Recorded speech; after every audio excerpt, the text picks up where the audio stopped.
Welcome, listeners, to www.ironradio.org, the website and podcast for all things strength sports and sports nutrition. With your hosts, Lonnie Lowry. Remember, Phil is like a gnarled old oak tree held together with scar tissue and bone spurs. Rob Fortney. And I'm telling you, the pain that I would suffer was beyond excruciating. And Phil Stevens. Do it, Rob. You'll kill all those nerves. Thanks for listening.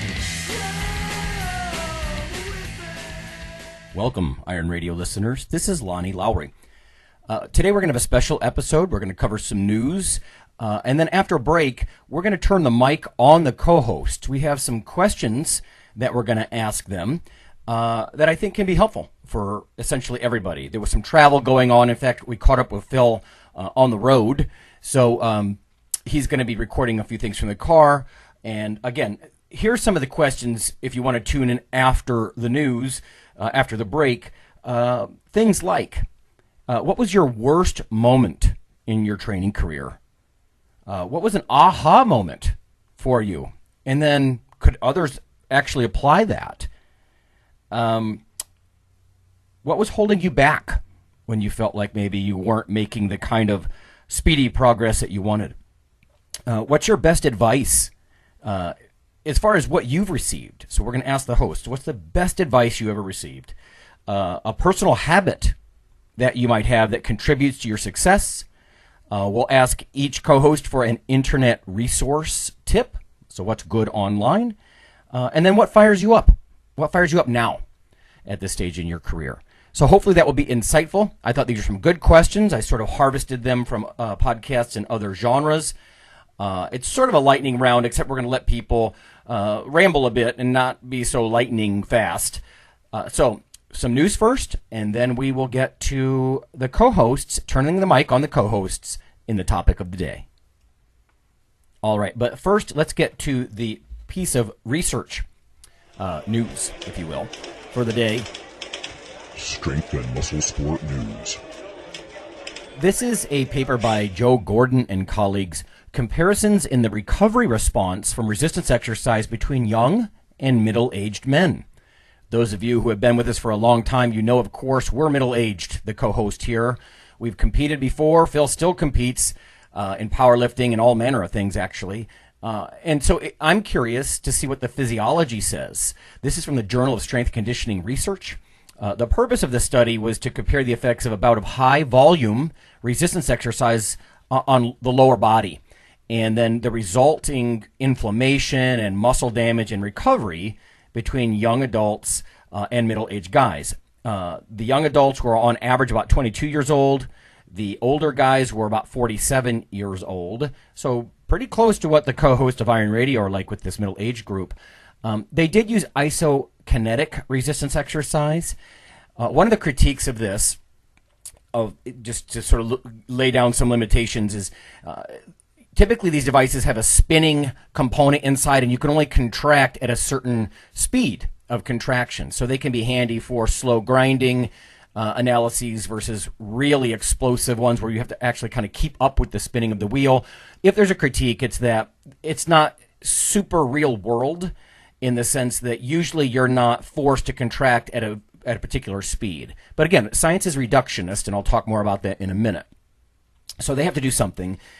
So they had these guys do 8 sets of 10 repetitions in the lower body. They put a minute of rest in between, and then they got some different markers, performance markers. And again, this is where the isokinetic devices can be handy. So they looked at peak torque, average torque, even the rate of torque development. So think about like strength and speed strength, if you will. They also did some blood sampling, again, sort of at baseline, about 30, 60 minutes afterwards, 2 hours later, and then I think key at 24 and 48 hours, right? Because so much of this is delayed onset muscle soreness and damage. There's some initial mechanical trauma when you lift very explosively, but then there's a sort of a secondary delayed metabolic micro trauma or damage where sort of white blood cells move in and cause inflammation and things like that. The results revealed no differences, actually, in performance any of the performance variables, even the explosiveness between the young and old as far as their recovery, right? So when people get really sore, and I don't see any information, what I have here, that they measured actual subjective soreness, but when you do a lot of eccentric exercise, not so much like this isokinetic stuff, but you get really sore, you're probably 10 or 15% weaker, for lack of a better term, over a period of about 24 hours. I've measured this myself. Usually the strength is back by about 48 hours. But anyway, so they didn't see performance differences after this high volume training. And then they looked at their blood work, and they looked at the different tissue damage markers, classic ones like creatine kinase or myoglobin. These are things that they should be safely doing their job inside muscle cells, but they spill into the bloodstream when your muscles are essentially tore up, right? There's micro trauma, not injury, but micro injury from the training bout. They looked at C-reactive protein and interleukin 6, also as indicators of inflammation. The results suggested that there were no differences in performance or these damage and inflammation markers. I find that very interesting. They did sort of concede that there were baseline differences in muscle performance at the beginning of the study. I'm presuming the younger guys were either stronger or more explosive than the 47-year-olds. If that was the case, then I think we have to be careful, because maybe the younger guys were able to rock themselves a little bit more because of their high performance output compared to the older guys. I'm not sure that's true, but it does say there were baseline differences. So that's something we have to keep in mind. Again, science is reductionist. I said I would come around to this.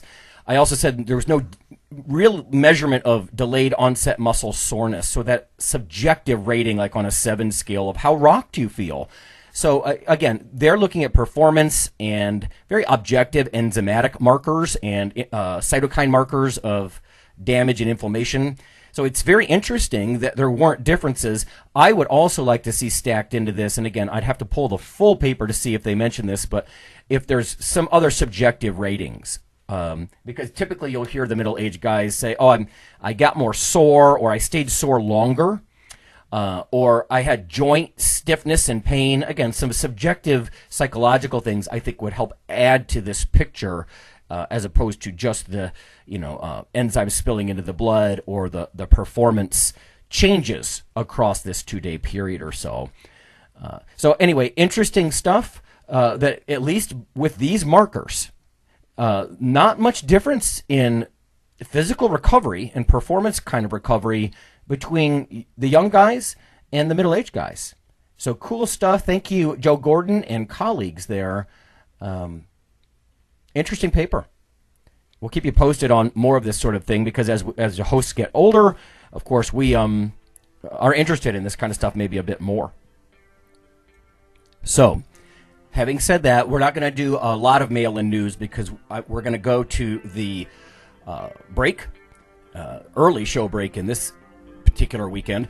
Again, lots of travel going on. I was at a charity event up near Milwaukee. Interesting guy up there I met who's a Starbucks engineer.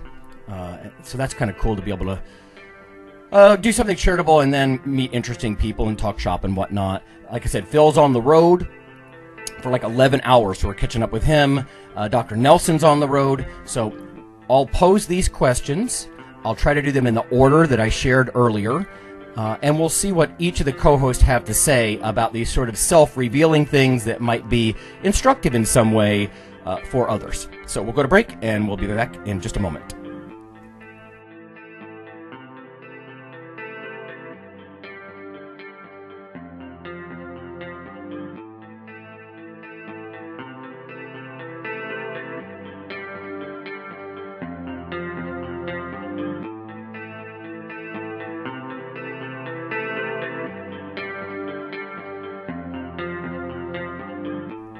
Hey listeners, this is Dr. Lonnie Lowry. If you've ever had anyone critique you on your protein intake as part of your weightlifting lifestyle, oh, you poor meathead, all that extra protein is going to rot your kidneys or weaken your bones or dehydrate you or give you gout or who knows what. There is a book available. You could simply Google CRC Press and Lowry. And what I've done is reach out to experts all over the world and create a book, a single compendium that you can hold up and say, this is why I consume extra protein. This can be very valuable when you're being quote-unquote educated by various professionals on the topic. There's an enormous amount of literature in this book on the safety, the effectiveness, how protein works in cells, the history of protein and weight trainers, much more. So again, please check out CRC Press and Protein and Lowry. You can just Google that. And I do, full disclosure, I do make a small single-digit royalty on the book, but that's not why I did it. I did it so we can all have something, our particular population, to both defend what we do and to inform our nutrition and our eating. Thanks.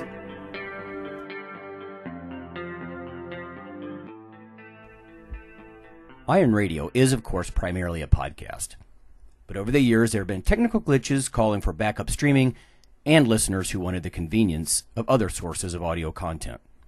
Toward this end, Iron Radio is now simulcast and backed up on YouTube. If needed, please search Lawnman07 or Iron Radio from within YouTube. There's not much video, but if you like to listen through YouTube on a Roku or other living room device, there you go.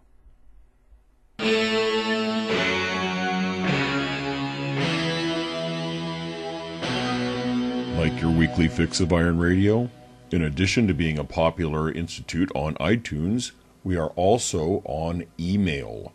Simply go to www.ironradio.org and sign up for the voluntary email. You'll get a once per week email, no more.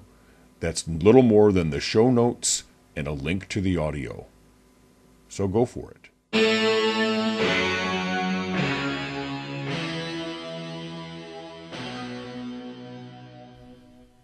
Okay, folks, we're back. I'm going to pose each question, turning the mic on the different co-hosts of Iron Radio. I'll start with the first one. The question is, what was your worst moment in training? What immediately jumps to mind for me, I think, is when I tore my right triceps. I pulled the triceps tendon right off the olecranon. Massive effusion, right, bruising and swelling from my right wrist to my nipple on that side, just black and blue. Went to the emergency room. Literally was sent home with some ibuprofen. Not kidding. Of course, I knew I needed an MRI scan. I'm not stupid. I had my doctorate by then in exercise physiology. I could still extend my arm, weirdly, with a little bit of strength, but obviously not maximal strength. The actual event was very weird. It was not a pop like you often hear people talk. It sounded and felt more like tearing a wet washcloth, sort of a grinding, tearing. And I was doing heavy hit heads, which was stupid, lying skull crushers, right, lying triceps extensions. Luckily, I had a doc student spotting me, or I would have eaten that easy curl bar. So it's sort of an isolation movement. You don't put 130, 140 pounds on something like that. I mean, I shouldn't. I'm not a big person. And that shut me down, right? There were a couple predisposing factors that I'm actually working into a case study that I'd like to publish eventually. Lots of caffeine involved. I was sort of detrained and things like that. I think I was able to generate enough force to hurt myself. And, the subsequent period of wearing a very specific, arm device, the rehab, the Percocet and the kind of crap that happens immediately after surgery, not being able to lift, weirded me out quite a bit. I've always been a little freaked out. Phil will just kind of get right back into stuff and sort of bank on the fact that those sutures are going to hold. I didn't want to do that. I kind of was a good boy, and I waited the sort of several weeks before I started training again in the gym, things that actually involved the triceps. I guess it worked out, though, because, wow, that elbow has no pain now. I still have some tendinitis and tendinosis on the other side, so the robo elbow is kicking just fine. But that was a real low point. It may have actually played a role in me later when I recovered, competing one last time, just to prove to myself that I could do that. So let's go to Phil then next, and we're going to ask him about his worst moment. My worst moment in the gym. Oh, there's a lot of them. No, I'm going to go pretty recent on this. I would say the ultimate worst moment I had would be, what was it, like 6-7 months after my hip replacement. We had been killing it, you know. I was like hitting PRs. Like even day one after hip replacement, I was hitting PRs. They gave me like my gold star in PT and like let me walk by myself anyways, and things. So really kicking butt. I had hit 640 at this point on a deadlift. You know, one of the big things that we were doing is had to train myself to walk again and put weight right on that left leg that had been bad for years, and again to lift on that leg again. So because I'd lifted so long, pretty much almost one-legged, with most of my weight sitting on that one good leg. So I was going up in deadlift and I hit 635 and just smoked it. It was super easy. So I was like, okay, we'll go for a small 5-pound PR. So I take that jump to 645. I'd been taking these nice little jumps after I hit reasonable weight, get in the 600s or whatnot. So just going to go for a 5-pound PR, call it good that day. And I tug on it, start pulling, make it about mid-shin, and what we'd been training goes out the window. And my body just shifts everything onto the right leg away from that hip replacement. And so here I am at about knee level now with 645 on one leg. And that hamstring just pops, it snaps off the hip. It didn't hurt, I just knew something weird happened. So I set it down and kind of grabbed my hamstring a bit. And that would probably be the ultimate low. Just because I was in such a high, you know, I was in this high. It's like, man, I'm doing great. I'm killing this thing. I'm going to come back in record time. And then I get kicked with that. And that's also, of all the recoveries I've had, that coming one from getting that hamstring reattached is the ultimate worst. So I would rather have like 4 hip replacements than one of those hamstrings. But yeah, that'd be the lowest. Hey, what's going on? It's Dr. Mike T. Nelson here, answering some questions in our little round table. I'm recording this from Seattle. Hopefully you don't hear too many of the trains and buses and everything else going by. I was out here presenting for the Ancestral Health Society and staying in the dorms at the University of Washington, which has been pretty fun. So, first question, worst moment in training, aha moment, and could others apply it? For better or worse, I've had lots of injuries in the past. Luckily, I haven't had too many bigger ones lately. Most of them were involved from playing broomball, mountain biking, some minor stuff from kiteboarding, and just snowboarding, blew out my ankle, that kind of stuff. Probably the worst one was pulling both of my hip flexors and my whole groin area in the gym. This is, oh man, it's going back to, when did I do that? 2006, I think. So quite a while ago. And what happened was I was doing, you know, at the time, what I would considering heavier deadlifts for me at the time, which was only 315. But again, I guess heavy is always relative. And hip flexors had always felt pretty tight. The front part of my hip felt tight.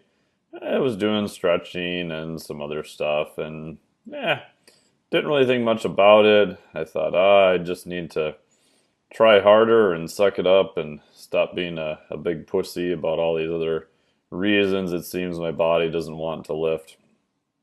Which worked for a little while, and you can absolutely see where this is going. So one day, did some deadlifts, felt pretty good. For whatever reason, I thought, well, I should get on the treadmill. I need to do some more conditioning, and I'll do incline sprints, because I read an article that that's a pretty cool thing to do. So did that. It was pretty brutal. Left the gym, and even just on my way out walking, I was like, oh, man, this doesn't, I don't know, something doesn't feel very good, but no big deal. It's probably because I trained hard. I haven't done any incline sprints for some time. Get home, I was like, man, this doesn't feel very good. But the thought that I had injured something was not really in my brain, because there wasn't really that moment where you could kind of feel something snap like an acute injury. And what I realized later is that sometimes in the groin area, for whatever reason, maybe it's lots of blood flow, or maybe I took too much free workout and my pain threshold's all screwball, or whatever, you could have some type of injuries or strains, and you may not know it right away. So fast forward, go to bed, wake up the next day, and I can't even barely get out of bed. The interesting part was I was supposed to do a fundraiser riding a bike. So I was riding my little pedal bike from the Twin Cities area up to Duluth. So it's about a little bit over 150 miles over 2 days. And it was a fundraiser for the MS Society. And I felt really bad about, oh man, I don't know if I want to do this. My hip flexors are killing me. But I'm like, I wonder if I can still get on a bike. So what I found was that if I laid the bike all the way down, I picked up one leg if I leaned against a wall and pulled the bike up underneath me, I could lean against a wall and pull up my other foot by literally taking both my hands, stick my foot on the pedal, and I would push down and I could kind of fling my other leg onto the pedal. Once I was pedaling, it wasn't too bad, right? Because you're just pushing down. I didn't have clips or anything, so I'm not really pulling up at all. But stopping becomes super interesting.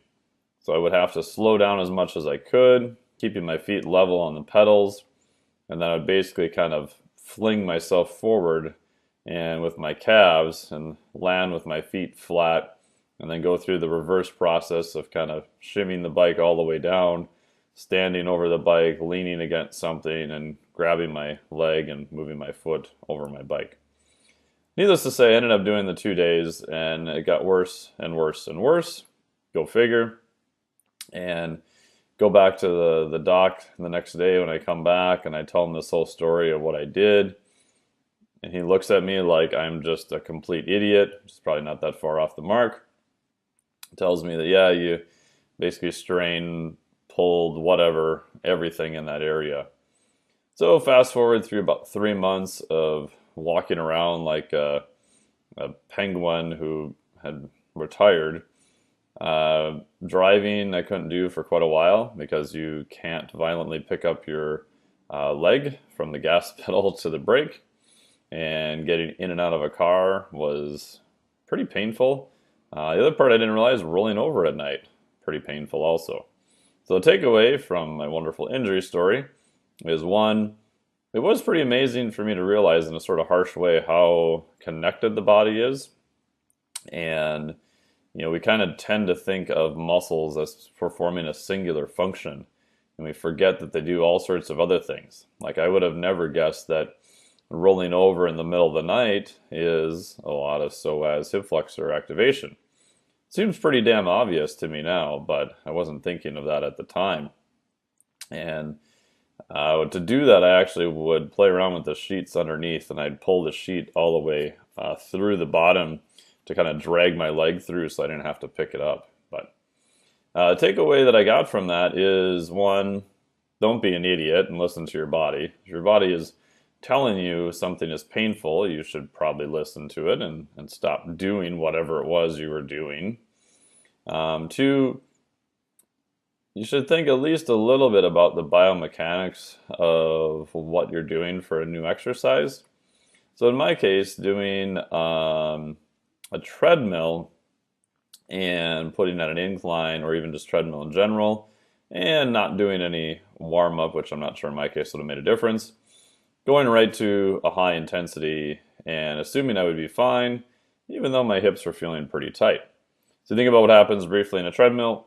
Instead of you pushing your leg, such as doing like a hill sprint, your leg is basically getting violently thrown into extension, where you're driving the leg behind your body.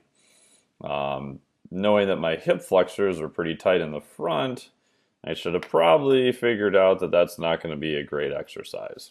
So that's what I learned from that, and hopefully that little lesson can help you out.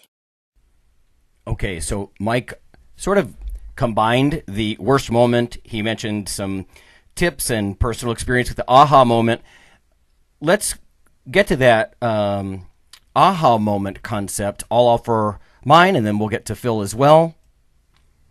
For me, off the top of my head, I think there were two aha moments. One was fairly early on in my 20s, and that's that you have to eat like a bigger man if you want to be a bigger man, or woman for that matter, but I'm a man, so I'm talking about myself. I watched certain guys in my local area, and there's a lot of good gyms, bodybuilding, power gyms in Ohio. Many people know that. But I watched a lot of guys year after year that tried to stay lean, and they never got any bigger. I started doing sort of bulking off-season type things. You know, some people find that's odd. Like, why would you spend all that time putting weight on and then just peel it right back off? But, of course, the idea is body composition. So you're adding muscle mass when you eat extra calories. We've talked about that on the show before. And I eventually just blew past some of these guys. Literally, ultimately, by about 50, 60 pounds. They were still like 160-pound guys. They always were more or less ripped. You know, they looked athletic, but I wanted to be a bodybuilder, as in bodybuilder, not body waster. So I started eating more carbs, more fats, just everything, more of everything. And I think that was one of the big aha moments. I think later was my decision to compete seriously. I had fooled around in a few natural competitions when I was younger, and I just didn't throw my whole heart and soul into it. So I sort of had this, light bulb, dim bulb flicker on that. Sign your name a year out. Like, go see a show. Make sure it's one that you think you can do well in. If you're new, I don't think I would start out of the gate with a huge national qualifier physique kind of competition, something like that. But once you've picked a show and you know what you're getting yourself into, give yourself a whole year.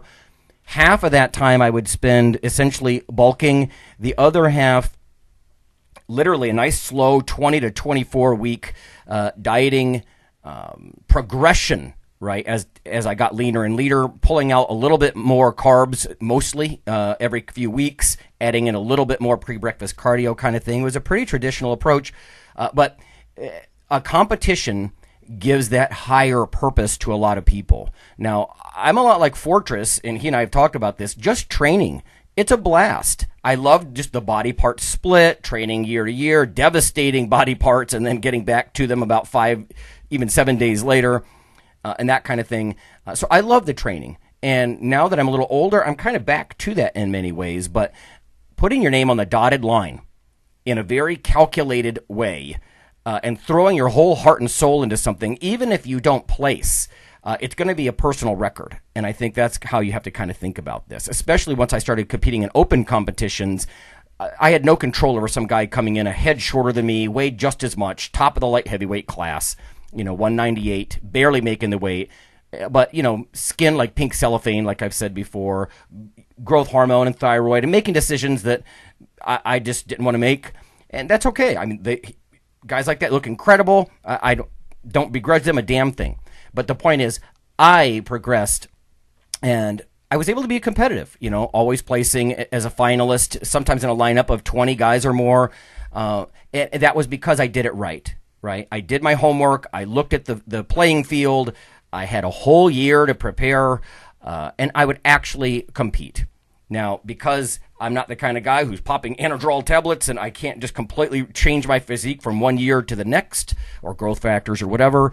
And again, no judgments, but for me, it takes a few years. So then, every few years, signing your name, repeatedly applying that courage test, essentially to yourself. I mean, if you want to know how you fare under fire, stand in front of 1,000 people at some of these bigger shows in your underwear, and you'll see prove to yourself that you can handle yourself under fire like that. So one was eat like a bigger person, and the other was compete, damn it. So let's go see what Phil says.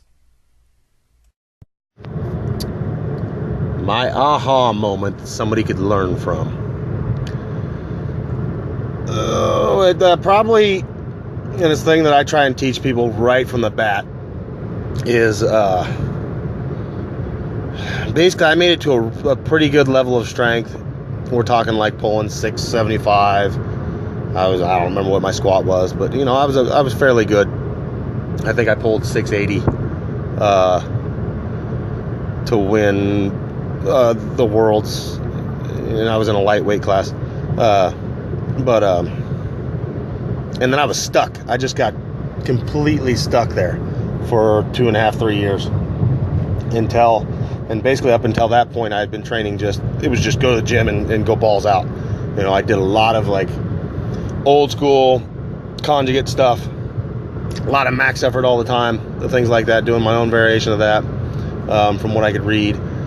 And then I changed it up and started reading a lot, did a lot of research and talking to anybody I could. And I changed up my training philosophy a bit and started trying something new about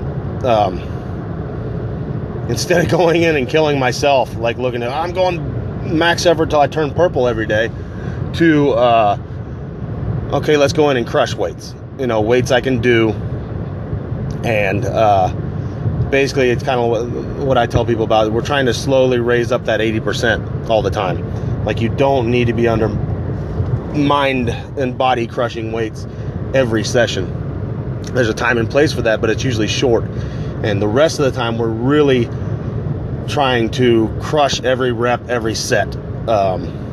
And you know, you're looking to kick the weight's butt, not have it kick yours. So that would probably be it, you know, and backing down on percentages a bit. Leaving the gym with maybe a little left in the tank, like you're not just totally dead, recovering. But yeah, learning how to manage that, and especially as you get stronger, I think it gets more important. I think early on there's a learning curve, and I think that early on going to the brink, it's something I battle with my kids, because at some point you have to learn that. You have to learn that breaking point, like what you can do before you snap. Because at the beginning everybody's mentally weak. But you know, from what I've seen, even working with new people, we can teach that slowly over time, and we'll get better results even early on if we teach them how to kill the weights instead of it killing them. You know, really changing that mindset to, you know, people have a mindset of I'm going to go on the weight and kick my ass. And I try and get them to come the opposite. Okay, here's what we're doing. Now your goal is to go in there and own it. And if you can do all this and walk out and still feel good, you just won. You know, basically you went in there again. Your opponent today is those weights on that sheet of paper and those exercises. If you can go in there and do those and kill them, you can walk out happy. But the progress over time goes up greatly, in my opinion. Alrighty, I think we've sort of addressed that idea of what was holding us back in some of the previous answers. So let's get to best advice. What's the best advice that you've ever received? This is a tough one for me personally. I've learned a lot in conversations. Phil's full of great in the gym kind of tips, even biomechanics and all that sort of stuff. On the academic side, I've gotten great advice, specifically things like curiosity is actually more important than intelligence in many ways when it comes to lifelong getting ahead. I got a great piece of advice from Chris Shugart once at Biotest, editor there, of course, content manager and whatnot, which was tell a story, right? Include yourself, tell a story. Don't just try to be too boring as an educator when you write an article. So tell a story. Another thing, which I've really sort of gotten this advice through watching people, not just what they say, but what they do, and that's own it, right? Like for years when I was writing TC Luoma, again at Biotest and testosterone.com, he used to call me the warrior nerd because, you know, I do this nerdy stuff on the side, but I love to go into the gym and get really aggressive and, sort of tear it up. And in my academic world, that doesn't always sit well. It's sort of a Jekyll and Hyde thing. But I started to own it. So students would find a picture of me competing in tee-hee, and I just own it. So that was something I learned by watching people, I think. I would also point people to Arnold Schwarzenegger, his 6 rules of success. That is golden. That is gold. Trust yourself. Don't don't fall in with the naysayers, things like that. Break some rules. Just great stuff. I would go check that out, free on YouTube. That's also sort of my internet resource, one of them, if I would jump ahead to that. One thing that Arnold didn't say that I think if I had a chance to tell students in the future, as far as maybe a seventh rule, find a mentor.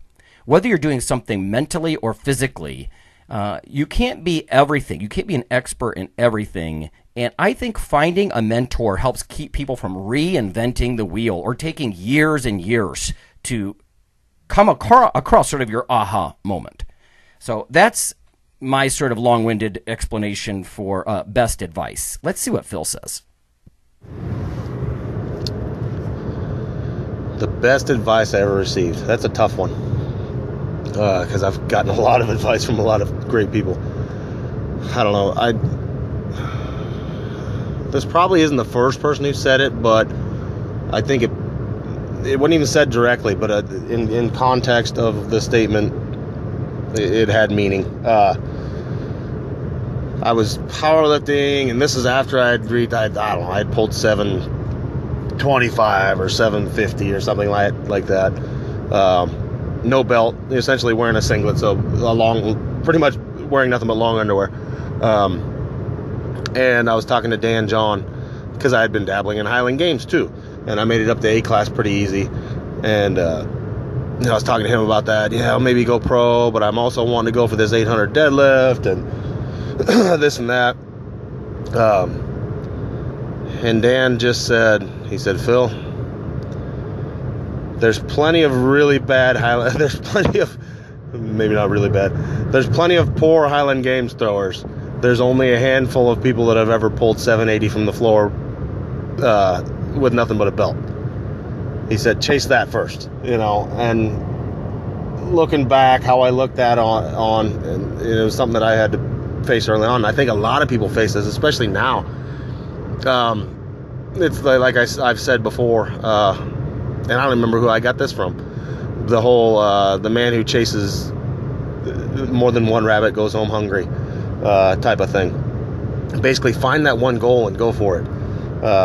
And people really have a problem now, like giving themselves permission to just concentrate on one thing, like one sport. Like, it takes a very special kind of person to dedicate a decade to Olympic weightlifting, or dedicate a decade to running the 100-yard, or 100 meters, or any single event or discipline like powerlifting, Olympic lifting, hell, boxing, anything like that, and not dabble in other things at the same time. Like, really give your full undivided attention to one single goal for a long period of time.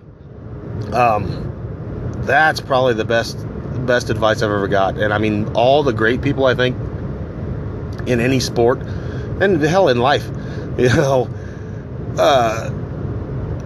have that quality to them, and they really dove into and like, okay, I'm going to concentrate on just this. Like, I'm going to concentrate on molecular biology with this concentration, and become the best ever at that. That is a quality that I really look up to in people, and that's where I have this. I really look up to sport athletes that are like single-minded, and they can like go for that daily grind. Like, okay, the next 4 years is concentrated on this Olympics, and I'm just gonna clean and jerk and snatch, or it's just, and literally for the next 4 years, that's all they freaking do.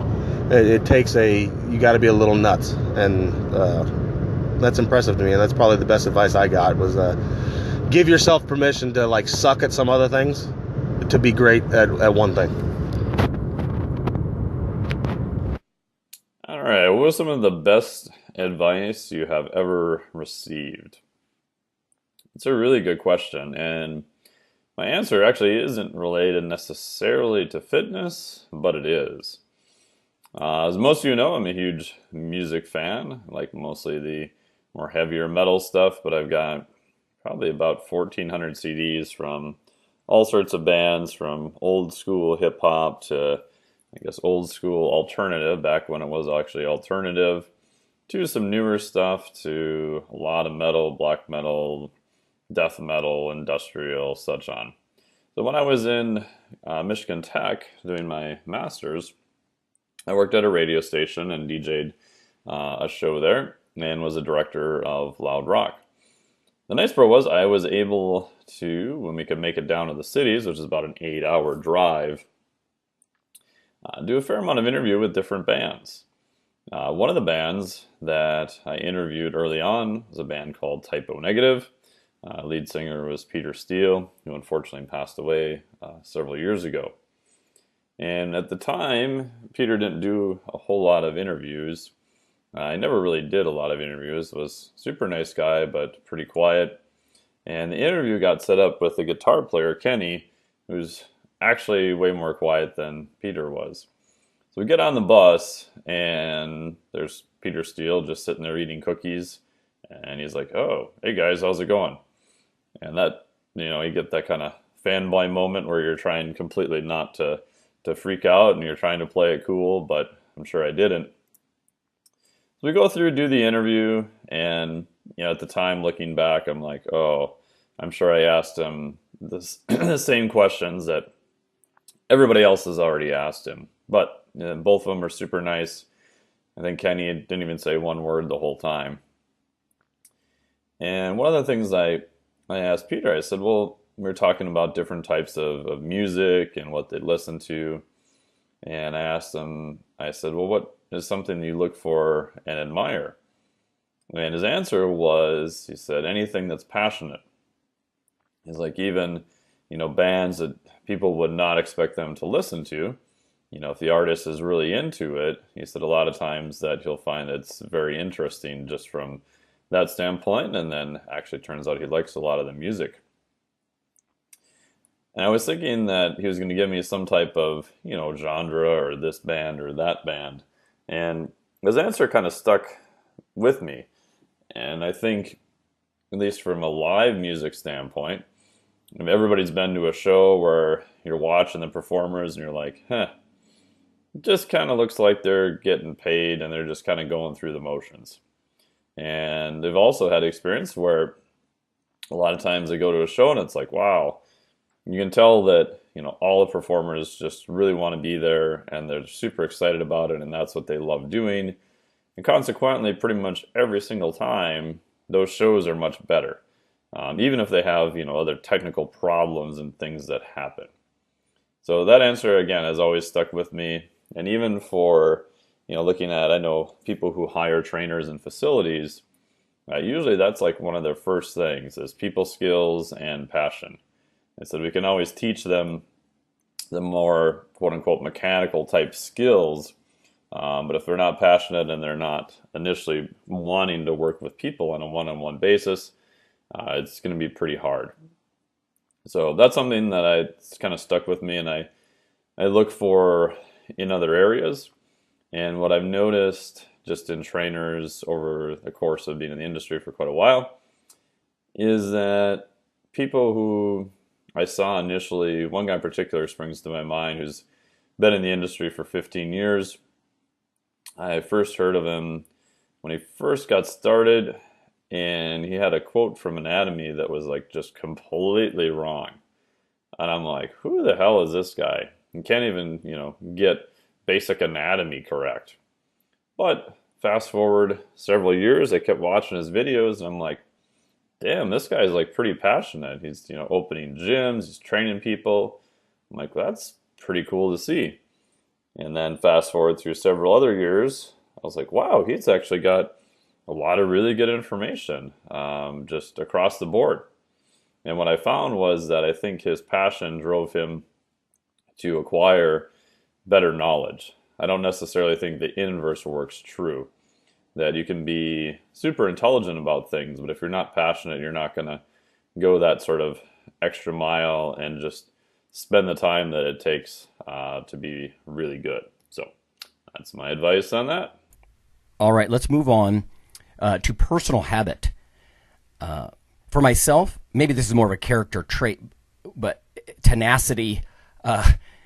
People almost snicker, my wife does, because I'm tenacious about things. I can't let something go until I sort of get it right or throw myself into it, that sort of thing. I think that's how you get meaning, is you throw yourself into something.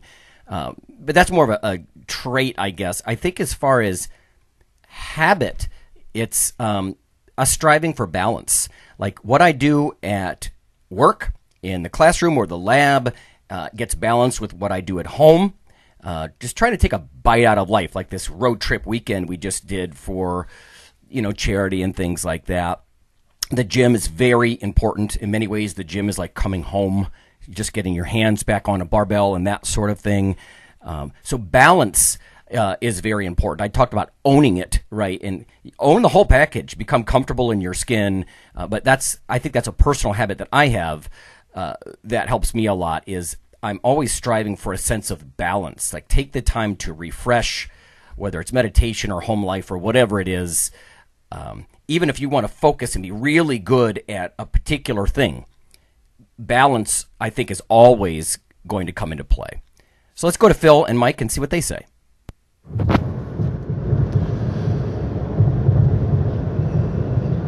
My personal habit that led to my success. I would say, this is going to sound weird, but living very minimally. For a long time there, I had like very little stuff. Not like I sold everything off. When I decided to go to school and stuff like that, I sold trucks, I sold blah, blah, blah. Basically, I had just what it took to live. And the reason I say that, and I still kind of live that way, but the reason I say that was the biggest contributor to my success is that gave me the ability to pick up and go at any minute when opportunity showed itself. So I was like, when I lived in the East Coast for 2.5 years, and then from there, Thailand for a year, from there, Montana, numerous trips all over the place to stay with and visit coaches and go to seminars, and then out to Phoenix for 3 years, and then up to Northern California where I was able to train with some great people. So living minimally allowed me the ability to pick up and go at a minute's notice. Like literally everything I owned could fit in my truck. And so living minimally and having the balls to just go for it. Lack of being scared to just dive in head first and okay, I'm going to go learn. That is probably the single contributor to my success from numerous ways. I learned a lot, and the networking was huge, and the friends I've built across the strength community is huge. I've been able to learn from great throwers, Olympic lifters, power lifters, things like that, crossing disciplines and learning what I can from each discipline to help in others. So. For a personal habit that contributes to my success, it's probably a double-edged sword, but I would say the ability to work and get stuff done, because I've kind of always had to do that. And I think that's definitely, there's a time and a place to, grind things out and hustle and all those words I tend to get kind of tired of hearing. And yeah, there's going to be a time if you're trying to run a gym or you're, doing other things, you want to go back and in my case, get a advanced degree. So when I was doing my PhD, I was actually working part-time for a medical device company. I was still training some people on the side. I got married during that time. All things that I would have not necessarily picked to do if I could, quote unquote, orchestrate the perfect timing, which doesn't exist. But the ability to kind of work through those things, be mindful of your energy and sort of time management, as much as I hate the word time management, I think is extremely useful. And there are, many times you're going to have to work hard and do things that may not necessarily be that fun, but if you have a certain goal in mind, that's a requirement. I think the flip side of that is, for myself, it's easy to fall into that habit that becomes your mode of doing everything. So one thing I've been working on, especially over the past couple of years, even this is related to training too, is that it doesn't always necessarily have to be hard. One question I got, I think I might have stole this from Tim Ferriss or my buddy Mike Bledsoe, is what does easy look like? So if you're setting up a training, I'm a big fan of using a fair amount of what's called eustress. So stress you can generally recover from relatively fast. So that kind of looks like higher frequency training, but not beating the shit out of yourself every day you go to the gym. So I'm a big fan of that for both strength and even to some degree, I think, hypertrophy. Again, there's a time and a place for everything, just depends on your goal and what can you do. So now what I'm working on related to that, and I'm grateful that I have that skill set, and there's, again, times where you spend long days and do a whole bunch of stuff, and yeah, I think that's going to be a part of the journey. The catch is, can you transition out of that so that that doesn't become your lifestyle? So one thing I've realized this past probably 9 months ago is a sort of blinding flash of the obvious, is that I was equating how hard and how much effort I put into something as sort of a monetary value, right? So if I would do a project, in my head I realized I was unconsciously basically sending out the price of it based on how hard it was for me to do. And the reality is it should be almost the inverse of that. So once you have a skill set that you enjoy and you're good at, which I think is a good intersection, it's probably going to be more easy for you. So for example, for me, finding some specific types of research, consulting on different projects, especially some that overlap from kind of more of the engineering and fitness side with the heart rate variability and metabolism stuff, that stuff in general for me is relatively easy. But it's a little more of a unique skill set that a lot of other people don't have. So for them trying to kind of piece that together is going to be more difficult. And one thing I realized then is, okay, so if that's true, then it should be based on the result of what I can provide and how much time that I put into it. And the fact that it is easier for me and it is something that I enjoy is a thing that I should be doing more of. So now I get to provide a higher value, to the world by working on my unique genius or unique ability, whatever word you want to use associated with it. And it's a win-win for everyone. Okay, sweet. Internet resource. I already offered that Arnold's 6 rules if you want to get philosophical. If you want to go somewhere where the facts are, something that I learned as an undergrad was look at peer-reviewed literature. You can go to the National Library of Medicine, so just simply Google PubMed. Now, you have to be cautious because one study, one new paper should not change your whole lifestyle or practice, but the peer-reviewed stuff is so much better than the opinionated stuff you get in lay books and magazines. Now, opinion pieces are interesting, but opinion, even expert opinion, is the weakest form of evidence, and we need to base our training and eating and all kinds of things on evidence. And peer-reviewed, of course, most of you know, it's getting your, if you're going to publish a study, you get it sort of beyond fact-checked. You have people of your level or higher sort of tugging at their chin, scowling over their glasses, and trying to essentially see if you did anything stupid. And if there's fatal flaws, papers get rejected. Now, peer review can sometimes be abused in different ways. It's not perfect, but it's really one of the best things we have. So going to PubMed or Medline, even if you don't understand a lot of the equipment that's used or some ridiculous high-end statistical, mathematical gymnastics that are going on, you can usually go to the bottom of the paragraph and at least inform yourself. The researchers will say, given all of these factors, we conclude that. And that's where the gold nugget is. That's something that I learned when I was quite young. So I would say go to peer-reviewed, again, beyond fact-checked, National Library of Medicine. It's going to really help so long as you acknowledge any limitations you might have or that the study might have, and base your some of your decisions on review papers and whatnot that you can start to read there. tips I can give on internet resources. Oh, the internet is an odd mix of awesomeness and not so awesomeness. Crap.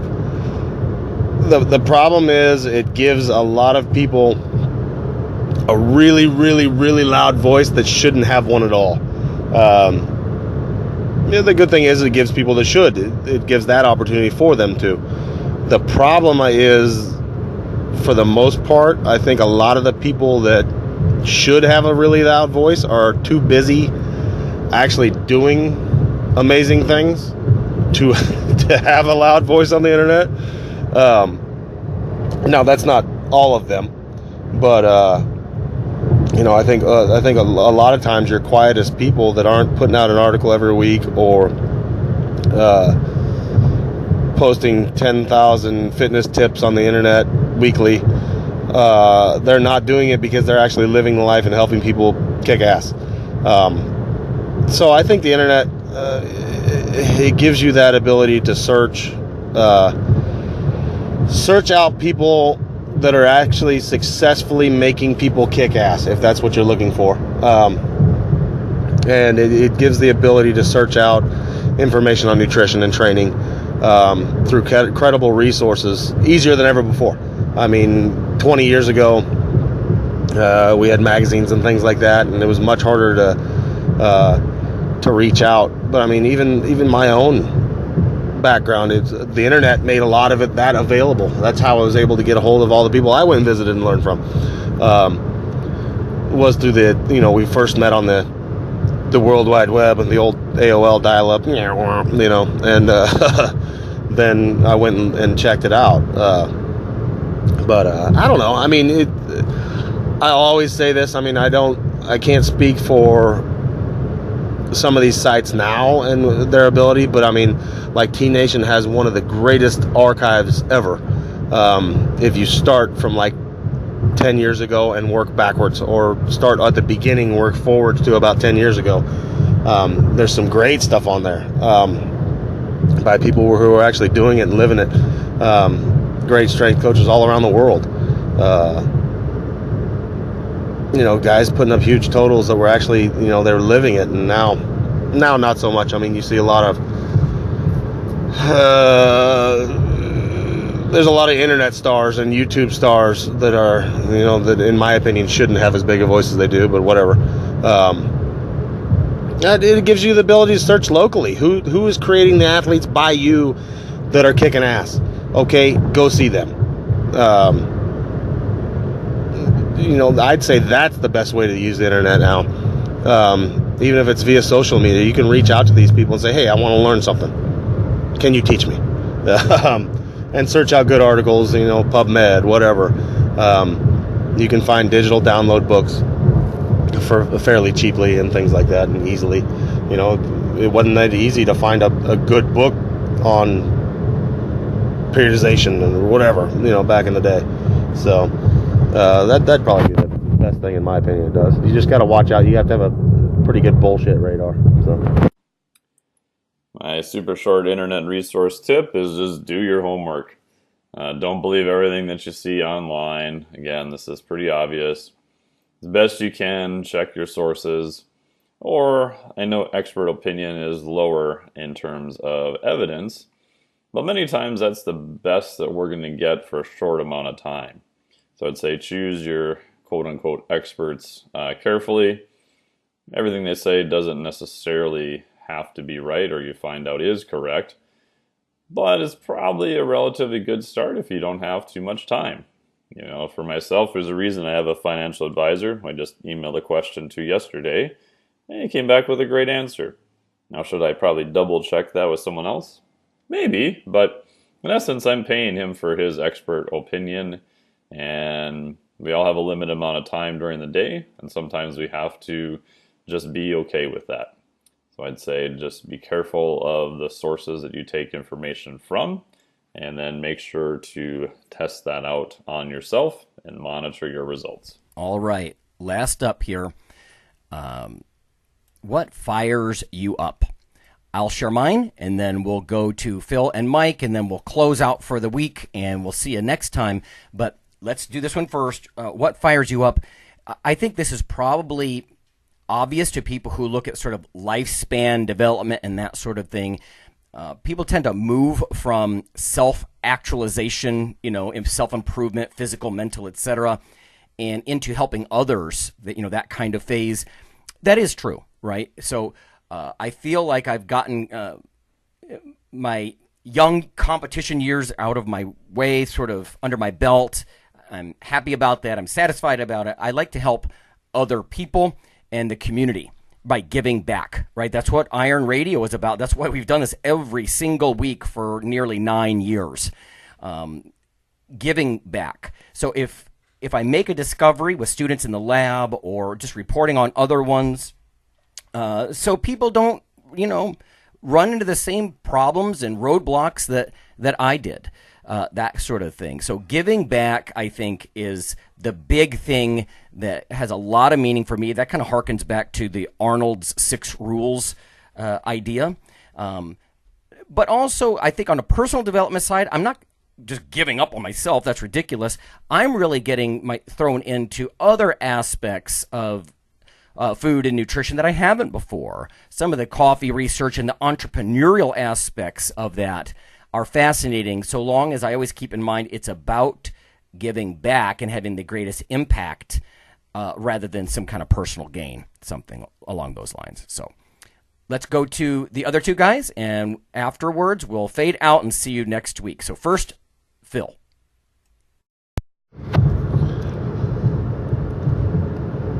What gets me fired up now? Seeing other people succeed. I get more fired up now, I think, seeing my lifters do things than I do myself. Not that I don't love, I love going for, I still have this love to, get under a big heavy squat bar or go for a huge deadlift or anything like that. But I see myself as I get in my ripe old age, I'm leaning more towards, I'm getting more and more joy out of helping others succeed and do those things and hopefully surpass anything I've ever done. It's amazing watching people be able to reach more than they've ever done. And that gets me fired up. When I had my first girl squat 405, and things like that, and seeing how excited they get. I get excited through their excitement, and okay, it's time for the lift. Smack them on the back. Let's get this, and seeing that all that hard work, all the programming, all the months and months come to that one moment, and see it happen or not happen. It's that gets me fired up. If they fail, it gets me fired up. What do we need to do? What do we got to fix? So that, is probably the biggest thing that gets me fired up now, more than anything. Like seeing right now, my wife's coming back, and she's going to get ready to compete again. Seeing her get amped up again, getting her training going.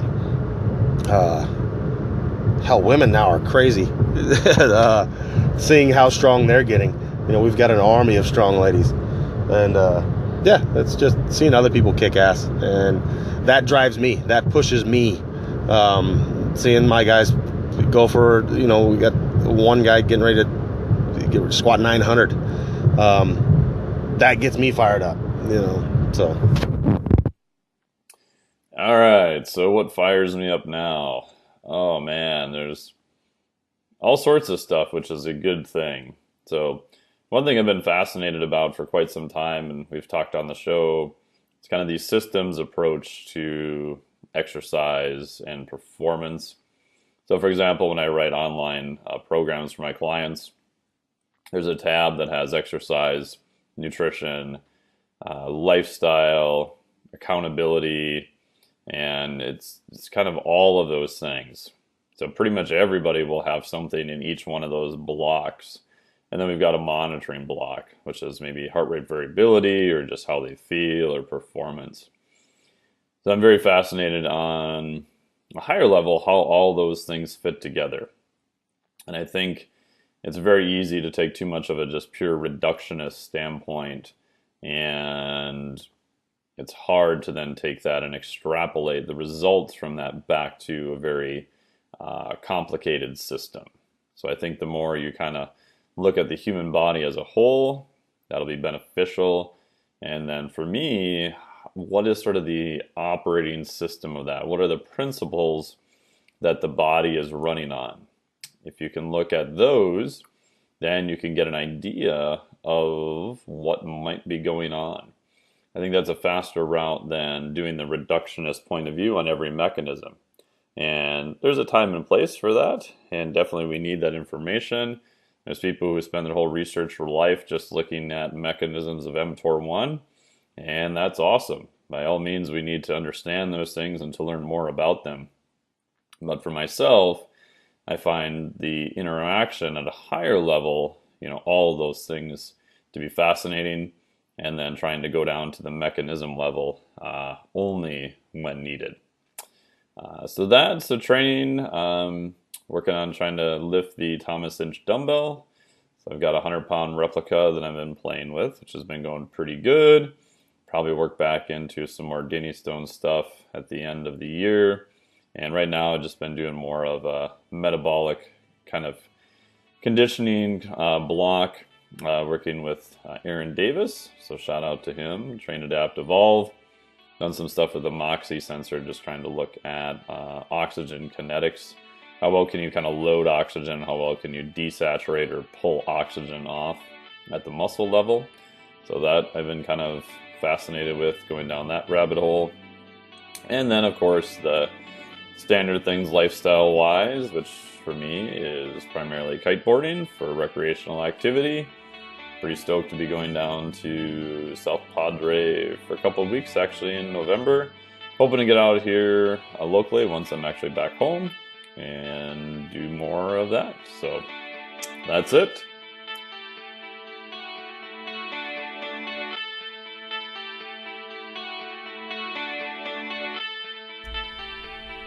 Hey listeners, have you seen the store at IronRadio.org?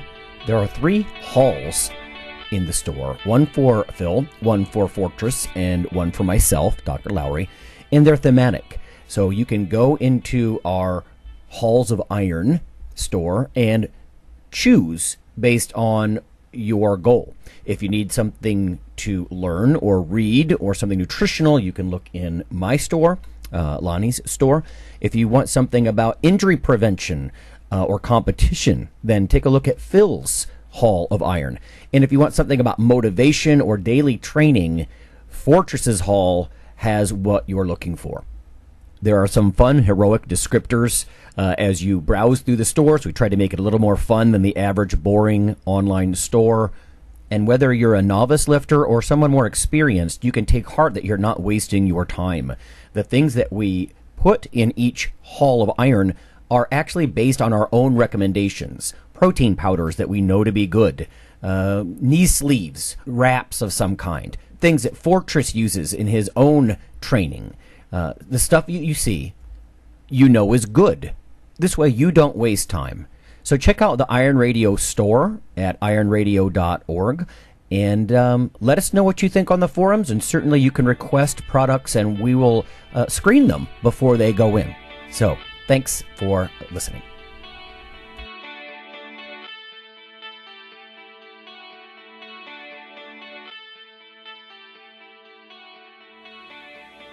Iron Radio is accepting donations.